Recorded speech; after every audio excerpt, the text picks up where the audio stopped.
Bonjour, Ange Brice Signaba. J'aide les individus à développer la mentalité et les connaissances nécessaires pour améliorer et changer leur situation financière. C'est toujours un plaisir pour moi de vous parler d'intelligence financière, d'indépendance financière. Aujourd'hui, je vais aborder un thème, deux choses qui permettent de réussir dans la vie. Peut-être que tu es méprisé, humilié, parce que tu n'as pas d'argent. Tu as des problèmes pour te nourrir, pour payer ton loyer. Tu cherches un financement pour ton projet, tu n'en trouves pas, ou pour chercher un emploi. Laisse-moi te dire ceci. Ce n'est pas fini tant que Dieu n'a pas dit que c'est fini. Pendant longtemps, moi aussi, j'ai tourné en rond. Pendant longtemps, oui, j'ai connu ces mêmes problèmes lorsque je suis allé en France. Il fallait trouver un emploi. Par la suite, l'argent ne suffisait pas. Donc, j'ai eu des problèmes, des difficultés financières.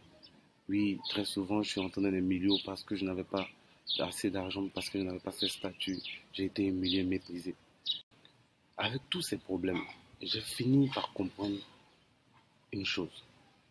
Celui qui veut réussir doit avoir un objectif bien précis et un plan d'action pour y arriver. Un objectif, c'est le but que tu veux atteindre dans un délai déterminé. Un plan d'action, c'est l'ensemble, on va dire, des actes, des actions que tu vas poser pour atteindre ce but-là. Et en matière d'argent, c'est pareil. Quels sont tes objectifs de vie? Par exemple, voyager à travers le monde, évangéliser, vivre dans une grande maison, faire des enfants, avoir un emploi de cadre, se marier, profiter des plaisirs de la vie, faire plaisir à ses proches, à sa famille, se faire plaisir soi-même. L'argent est juste un outil qui sert à réaliser ses objectifs de vie. Avant de chercher l'argent, détermine tes objectifs de vie. Quels sont tes objectifs financiers?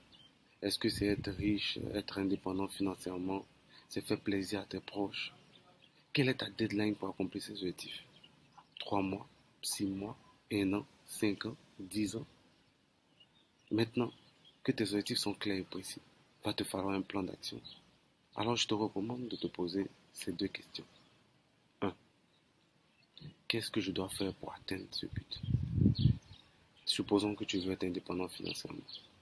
Tu dois obligatoirement adopter l'état d'esprit des créateurs de richesse. Tu dois augmenter ton intelligence financière. Tu dois mettre de l'ordre dans tes finances personnelles. Tu dois posséder plus d'actifs que de passifs. Deuxième question. Qu'est-ce que je suis prêt à faire pour atteindre ce but? Dans les années précédentes, sur l'indépendance financière, par exemple, être prêt à devenir indépendant financièrement t'amènera à prendre des décisions souvent difficiles. Oui, tu dois être prêt à sacrifier la personne que tu es aujourd'hui pour devenir la personne que tu veux être demain.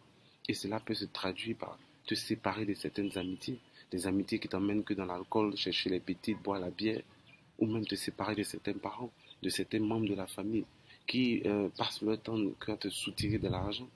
Trouver un mentor, apprendre l'anglais, aller dans des endroits où les riches vont, lire des livres, se former. Voilà, tu as peut-être l'impression que la vie est injuste, mais très souvent, le simple fait d'avoir un objectif précis, un objectif déterminé et d'avoir un plan d'action peut faire toute la différence, peut changer ta situation actuelle. Alors crois-moi, si tu veux que ta vie change, utilise ces deux moyens, un objectif bien déterminé et un plan d'action.